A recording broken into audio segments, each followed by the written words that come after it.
नमस्कार दोस्तों, आज विशाखापत्तनम के doctor Y S. Rajasekhar Reddy ACA VDCA cricket stadium की जादुई दूधिया रोशनी और समुद्र से आने वाली मंद मंद शीतल हवाओं के बीच जब भारत और न्यूजीलैंड के बीच इस रोमांचक T20 सीरीज का चौथा मुकाबला शुरू हुआ तो पूरा स्टेडियम प्रशंसकों के शोर और नीले समंदर जैसे उत्साह से खचाखच भरा हुआ था। भारतीय कप्तान ने टॉस की प्रक्रिया में बाजी मारी और पिच की बिल्कुल सपाट और बल्लेबाजी के अनुकूल प्रकृति को गहराई से समझते हुए कीवी टीम को पहले बल्लेबाजी करने का चुनौतीपूर्ण निमंत्रण दिया। सूर्य कुमार यादव का यह निर्णय काफी रणनीतिक था, क्योंकि वह विशाखापत्तनम के तटीय क्षेत्र में मैच के दूसरे हिस्से में गिरने वाली ओस का फायदा उठाना चाहते थे, ताकि उनके बल्लेबाजों को बड़े लक्ष्य का पीछा करते समय गीली गेंद से आसानी हो सके। लेकिन अंत में जो हुआ उसने सभी को हैरान कर दिया और न्यूजीलैंड की ओर से टिम सीफर्ट और डेवन कॉनवे की सलामी जोड़ी मैदान पर उतरी। न्यूजीलैंड की पारी का आगाज बहुत ही आक्रामक रहा, जहां अर्शदीप सिंह एकले ओवर में गेंदबाजी करने के लिए मोर्चे पर आए और टिम सीफर्ट ने उनकी तीसरी गेंद पर एक शानदार टॉप एज के जरिए चौका बटोरकर अपना खाता खोला। सीफर्ट ने इसी ओवर की चौथी और पांचवी गेंद पर भी अर्शदीप के खिलाफ लगातार 2 कड़क चौके जड़कर न्यूजीलैंड को एक तूफानी शुरुआत प्रदान की, जिससे कीवी टीम ने पहले ही ओवर में 13 रन बटोर ली। विशाखापत्तनम के एसीए वीडीसीए क्रिकेट स्टेडियम की पिच आज बल्लेबाजों के लिए स्वर्ग साबित हो रही थी और न्यूजीलैंड के सलामी बल्लेबाजों ने इसका भरपूर फायदा उठाने का मन बना लिया था। खेल के दूसरे ओवर में युवा तेज गेंदबाज हर्षित राणा दूसरे ओवर में अपनी पहली स्पेल की गेंदबाजी करने के लिए मोर्चे पर आए, लेकिन टिम सीफर्ट आज किसी भी गेंदबाज को बख्शने के मूड में नहीं थे। सीफर्ट ने हर्षित राणा की दूसरी ही गेंद की लेंथ को जल्दी भांप लिया और उसे डीप मिड विकेट की दिशा में 89 मीटर का एक गगनचुंबी छक्का जड़कर अपने खतरनाक इरादे साफ कर दिए थे। हर्षित राणा ने वापसी की कोशिश की, लेकिन इसी ओवर की अंतिम गेंद पर सीफर्ट ने अपनी ताकत का मुजाहिरा पेश करते हुए एक और कड़क चौका लगाया, जिससे न्यूजीलैंड के रनों की गति 7वें आसमान पर पहुंच गई और स्टेडियम में सन्नाटा छा गया। पारी के चौथे ओवर में हर्षित राणा दोबारा अपना गेंदबाजी कोटा जारी रखने के लिए वापस आए, लेकिन कीवी बल्लेबाजों का प्रलय जारी रहा। टिम सीफर्ट ने ओवर की शुरुआती 2 गेंदों पर अपनी आक्रामकता को चरम पर पहुंचाते हुए एक प्रलयकारी छक्का और फिर एक कड़क चौका जड़कर न्यूजीलैंड का स्कोर बोर्ड महज 4 ओवरों के भीतर ही 50 रनों के जादुई आंकड़े के पार पहुंचा दिया। इसी ओवर की 5वीं गेंद पर डेवन कॉनवे ने भी अपने हाथ खोले और हर्षित राणा की गेंद पर कवर ड्राइव के जरिए अपना पहला शानदार चौका जड़ा, जिससे भारतीय खेमे में चिंता की लकीरें साफ नजर आने लगी थीं। कप्तान सूर्य कुमार यादव ने रणों की इस रफ्तार को थामने के लिए दुनिया के नंबर 1 तेज गेंदबाज जसप्रीत बुमराह को याद किया, जहां जसप्रीत बुमराह 5वें ओवर में गेंदबाजी करने के लिए पहली बार मोर्चे पर आए। आमतौर पर बल्लेबाज बुमराह के खिलाफ रक्षात्मक रुख अपनाते हैं, लेकिन टिम सीफर्ट ने आज निडर क्रिकेट खेलने की कसम खाई थी और उन्होंने बुमराह की तीसरी ही गेंद पर एक सीधा और गगनचुंबी छक्का जड़कर विशाखापत्तनम के दर्शकों के साथ साथ भारतीय कप्तान को भी सन्न कर दिया। पावर प्ले का अंतिम ओवर डालने के लिए लेग स्पिनर रवि बिश्नोई छठे ओवर में पहली बार गेंदबाजी करने के लिए आए और डेवन कॉनवे ने उनका स्वागत बहुत ही बेरहमी से किया। कॉनवे ने बिश्नोई की दूसरी और 5वीं गेंद पर 2 दर्शनीय चौके जड़े और फिर ओवर की अंतिम गेंद पर अपने घुटने टेककर एक विशाल छक्का जड़ दिया, जिससे न्यूजीलैंड के पावर प्ले का स्कोर 0 विकेट के नुकसान पर 71 रनों के एक अत्यंत विशाल स्कोर तक पहुंच गया। पारी के 8वें ओवर में रवि बिश्नोई 8वें ओवर में अपना दूसरा स्पेल लेकर दोबारा गेंदबाजी करने के लिए मोर्चे पर वापस आए, जहां टिम सीफर्ट ने उनकी पहली ही गेंद पर एक फुर्तीला सिंगल चुराकर मात्र 25 गेंदों पर अपना एक ऐतिहासिक अर्धशतक पूरा किया। सीफर्ट की इस आतिशी पारी ने न्यूजीलैंड को एक बहुत ही मजबूत और अभेद्य स्थिति में ला खड़ा किया था, क्योंकि उनके बल्ले से निकलने वाला हर शॉट भारतीय प्रशंसकों के दिलों की धड़कनें बढ़ा रहा था। हालांकि न्यूजीलैंड की इस आक्रामक शुरुआत के बाद भारतीय स्पिनरों ने अपनी रणनीति बदली और मैच में वापसी का बिगुल फूंकते हुए कीवी बल्लेबाजों को अपनी फिरकी के जाल में फंसाने की तैयारी शुरू कर दी थी। न्यूजीलैंड का पहला विकेट 9वें ओवर में गिरा, जब कुलदीप यादव 9वें ओवर में अपनी जादुई फिरकी लेकर गेंदबाजी करने के लिए आए और उन्होंने अपनी दूसरी ही गेंद पर न्यूजीलैंड की 100 रनों की साझेदारी को तोड़ दिया। कुलदीप ने डेवन कॉनवे को अपनी फ्लाइटेड गेंद पर फंसाया, जिससे डेवन कॉनवे हवाई शॉट खेलने के प्रयास में 23 गेंदों पर 44 रन बनाकर आउट हो गए। उनकी इस प्रलयकारी पारी में 4 चौके और 3 छक्के शामिल हैं। कॉनवे के आउट होने के बाद युवा रचिन रविंद्र क्रीज पर आए, लेकिन उनका संघर्ष ज्यादा देर तक नहीं टिक सका। पारी के 10वें ओवर में दुनिया के नंबर 1 तेज गेंदबाज जसप्रीत बुमराह 10वें ओवर में दोबारा गेंदबाजी करने के लिए मोर्चे पर आए और उन्होंने अपनी पहली ही जादुई गेंद पर न्यूजीलैंड को दूसरा बड़ा झटका दे दिया। बुमराह ने एक सटीक स्लोअर बैक ऑफ लेंथ गेंद फेंकी, जिस पर रचिन रविंद्र पूरी तरह से चकमा खा गए, जिससे रचिन रविंद्र गेंद को फ्लिक करने के प्रयास में 4 गेंदों पर 2 रन बनाकर बुमराह को ही कैच थमाकर आउट हो गए। इस विकेट के बाद ग्लेन फिलिप्स क्रीज पर आए और उन्होंने बुमराह की दूसरी गेंद पर एक कड़क चौका जड़कर अपना खाता खोला। 10 ओवरों के खेल की समाप्ति के बाद न्यूजीलैंड की टीम 2 विकेट के नुकसान पर 108 रनों के विशाल स्कोर तक पहुंच चुकी थी, जहां टिम सीफर्ट 30 गेंदों पर 56 रन पर नाबाद रहकर न्यूजीलैंड की पारी को आगे बढ़ा रहे थे और उनके साथ ग्लेन फिलिप्स 3 गेंदों पर 5 रन पर नाबाद क्रीज पर डटे हुए थे। विशाखापत्तनम के एसीए वीडीसीए क्रिकेट स्टेडियम की जादुई दूधिया रोशनी के नीचे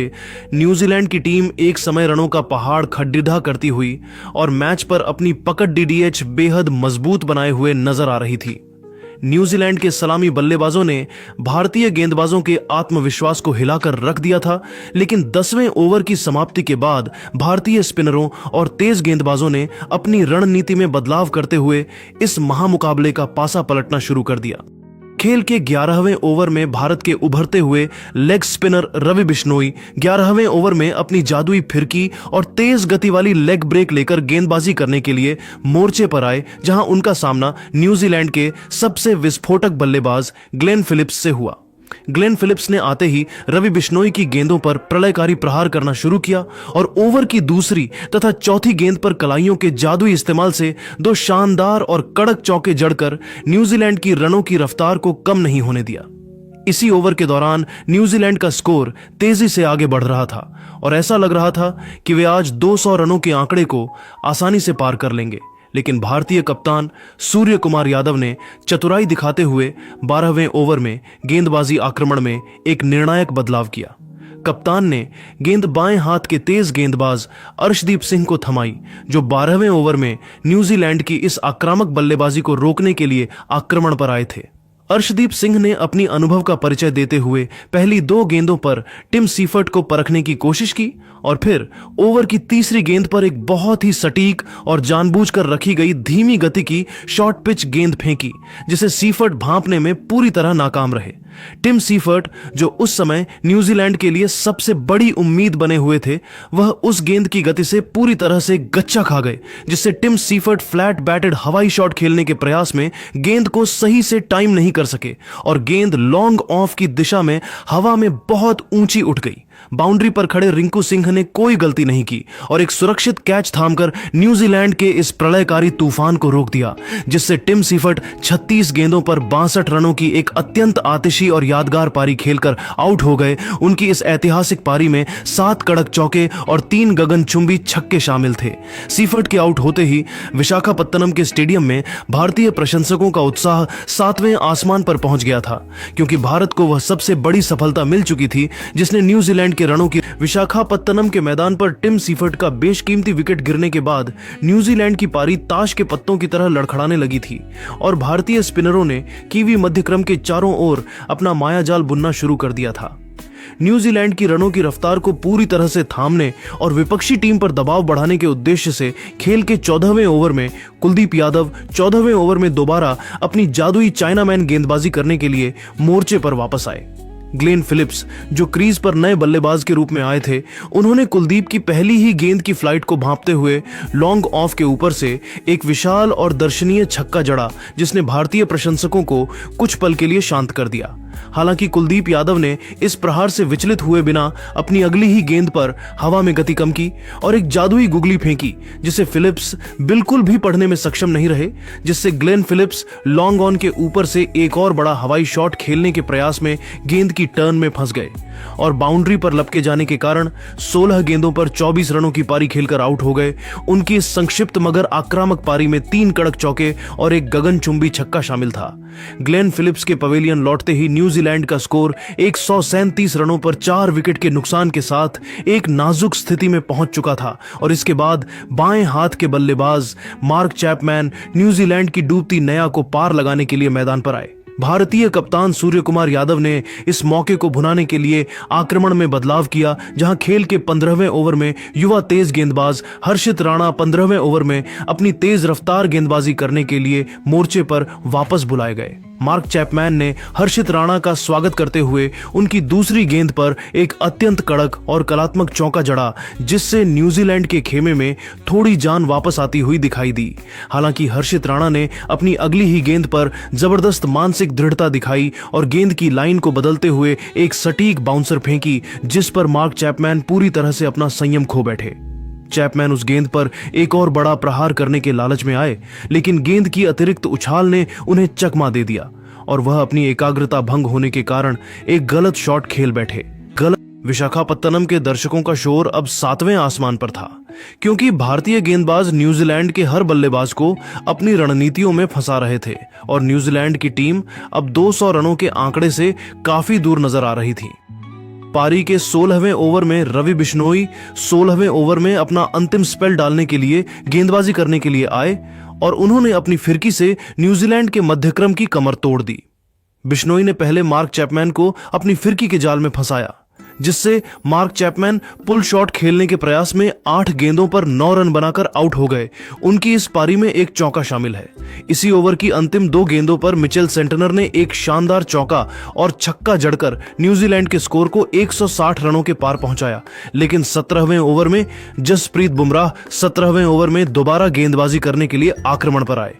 बुमराह ने अपनी पहली ही गेंद पर न्यूजीलैंड के कप्तान को एक हैरतअंगेज रन आउट के जरिए पवेलियन भेज दिया, जहां हार्दिक पांड्या ने शॉर्ट थर्ड मैन से एक रॉकेट थ्रो फेंका, जिससे मिचेल सेंटनर एक रन चुराने के प्रयास में 6 गेंदों पर 11 रन बनाकर रन आउट हो गए। उनकी इस पारी में एक चौका और एक छक्का शामिल है।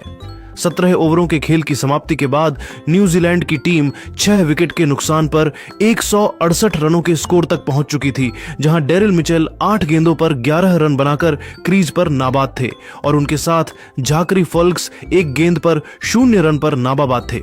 भारतीय गेंदबाजों ने न्यूजीलैंड के 100 रनों के शुरुआती पावर प्ले के बाद जबरदस्त वापसी की थी और न्यूजीलैंड ने महज 52 रनों के भीतर अपने 5 मुख्य विकेट गंवा दिए थे। विशाखापत्तनम का मैदान अब भारतीय टीम के इस शानदार पलटवार का गवाह बना, जहां जसप्रीत बुमराह और कुलदीप यादव ने अपनी घातक गेंदबाजी से न्यूजीलैंड के बल्लेबाजों को पूरी तरह असहाय कर दिया था। विशाखापत्तनम के एसीए वीडीसीए क्रिकेट स्टेडियम की पिच पर अंतिम 18 गेंदों का रोमांच जब शुरू हुआ तो न्यूजीलैंड की टीम एक चुनौतीपूर्ण स्कोर की ओर देख रही थी।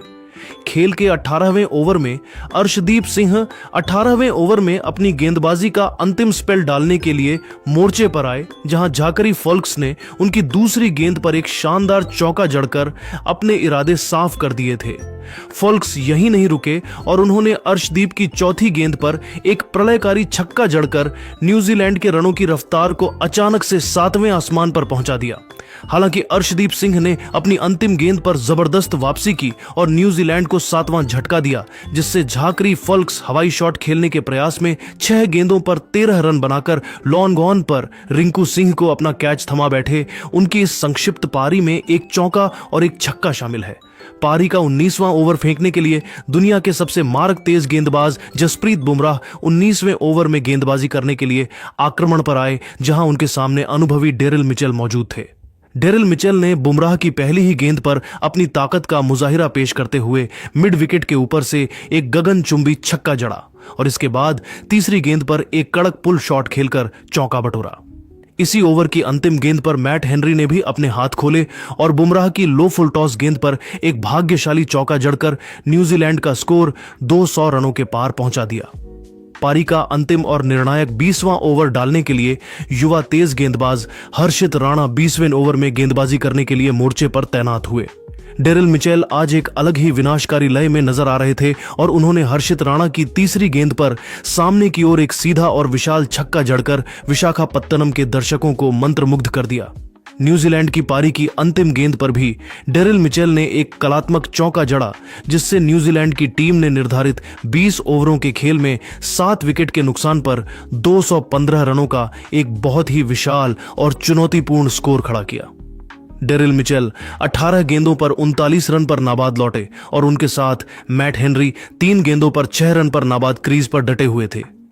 विशाखापत्तनम के एससीए वीडीसीए क्रिकेट स्टेडियम में 216 रनों के विशाल और पहाड़ जैसे लक्ष्य का पीछा करने उतरी भारतीय टीम की शुरुआत किसी डरावने सपने जैसी रही, क्योंकि न्यूजीलैंड के तेज गेंदबाजों ने पहले ही ओवर से भारतीय खेमे में खलबली मचा दी। खेल के पहले ओवर में अनुभवी मैट हेनरी पहले ओवर में अपनी घातक स्विंग गेंदबाजी के साथ मोर्चे पर आए और उन्होंने पहली ही गेंद पर भारत को सबसे बड़ा झटका दिया, जहां अभिषेक शर्मा लॉफ्टेड शॉट खेलने के प्रयास में एक गेंद पर 0 रन बनाकर पवेलियन लौट गए। अभिषेक के आउट होने के बाद कप्तान सूर्य कुमार यादव क्रीज पर आए और उन्होंने मैट हेनरी की चौथी गेंद पर एक बाहरी किनारे के जरिए चौका बटोरकर अपना और टीम का खाता खोला।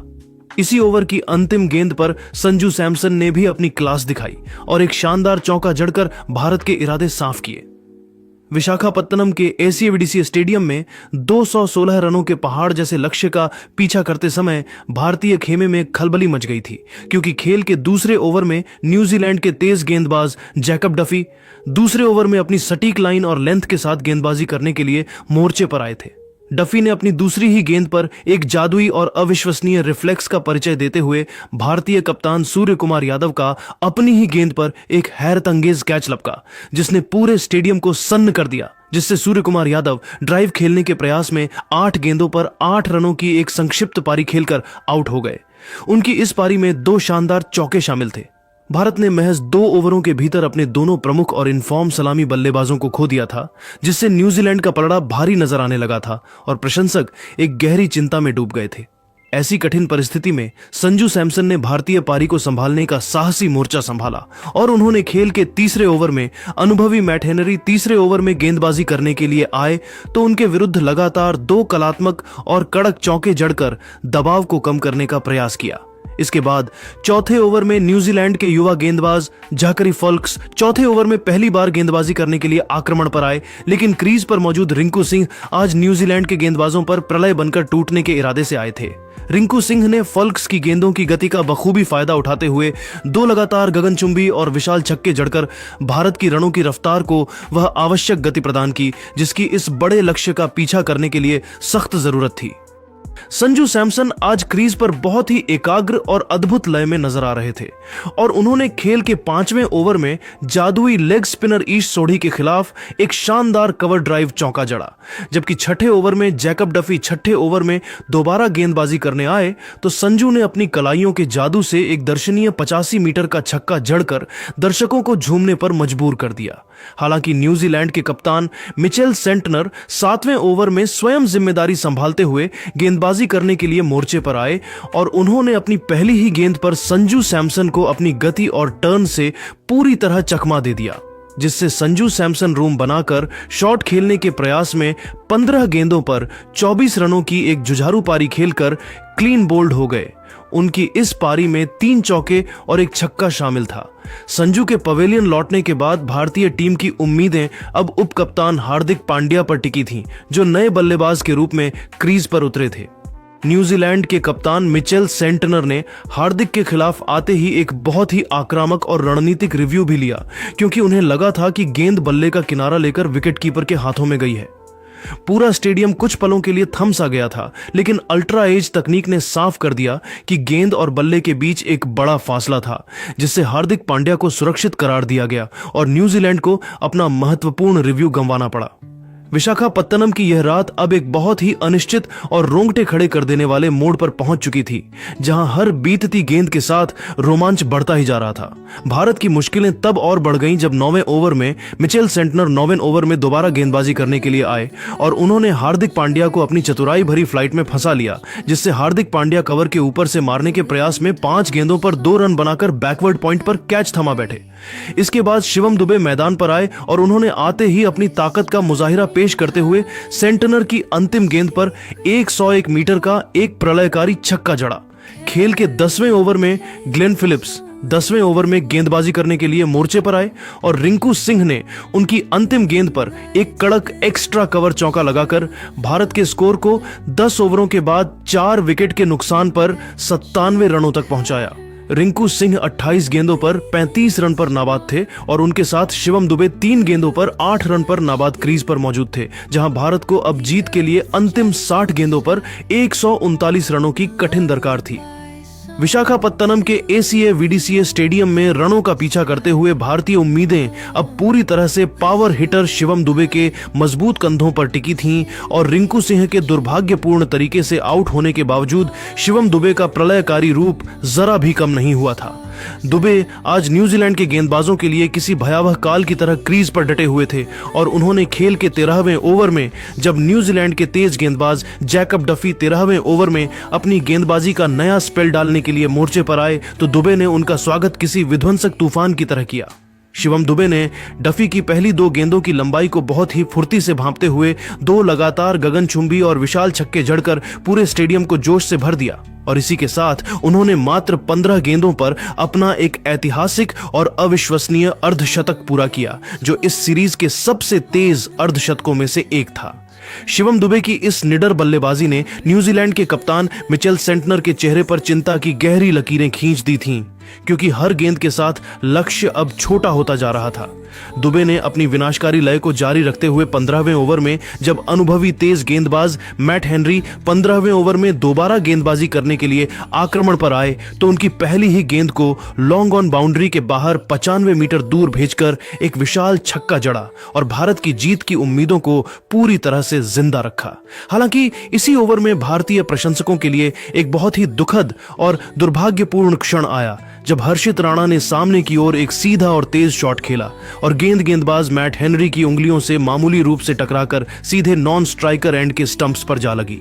शिवम दुबे उस समय रन चुराने के लिए क्रीज से बाहर निकल चुके थे और उनके पास वापस लौटने का जरा भी समय नहीं था, जिससे शिवम दुबे दुर्भाग्यवश रन आउट होने के कारण 23 गेंदों पर 65 रनों की एक अत्यंत विनाशकारी और साहसी पारी खेलकर आउट हो गए। उनकी इस प्रलयकारी पारी में 3 कड़क चौके और 7 गगनचुंबी छक्के शामिल थे। शिवम दुबे के इस विकेट ने विशाखापत्तनम के खचाखच भरे स्टेडियम में पूरी तरह से सन्नाटा फैला दिया था, क्योंकि हर भारतीय प्रशंसक जानता था कि जीत की सबसे बड़ी और आखिरी उम्मीद अब पवेलियन की राह पकड़ चुकी है।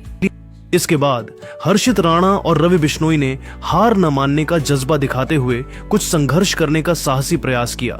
और खेल के 16वें ओवर में न्यूजीलैंड के कप्तान मिचेल सेंटनर 16वें ओवर में स्वयं गेंदबाजी करने के लिए आए तो इन दोनों बल्लेबाजों ने अपनी सूझबूझ से एक शानदार चौका बटोरकर संघर्ष को जारी रखा। हालांकि न्यूजीलैंड ने इसके बाद मैच पर अपना शिकंजा पूरी तरह से कस लिया और भारतीय टीम की रही सही उम्मीदों को भी चकनाचूर कर दिया जब जादुई लेग स्पिनर ईश सोढ़ी 17वें ओवर में दोबारा अपनी जादुई फिरकी लेकर मोर्चे पर आए और उन्होंने एक ही ओवर में 2 बड़े विकेट लेकर भारतीय बल्लेबाजी की कमर पूरी तरह से तोड़ दी। सोढ़ी ने पहले हर्षित राणा को अपनी एक तेज घूमती हुई गुगली पर पूरी तरह से चकमा दिया, जिससे हर्षित राणा बड़ा हवाई शॉट खेलने के प्रयास में गेंद की टर्न को नहीं समझ सके और 13 गेंदों पर 9 रनों की पारी खेलकर आउट हो गए। उनकी इस पारी में एक चौका शामिल है। भारतीय टीम अभी इस झटके से उबर भी नहीं पाई थी कि इसी ओवर की 5वीं गेंद पर अर्शदीप सिंह भी ईश सोढ़ी की फिरकी के जाल में फंसकर अपनी एकाग्रता खो बैठे, जिससे अर्शदीप सिंह फ्लिक शॉट खेलने के प्रयास में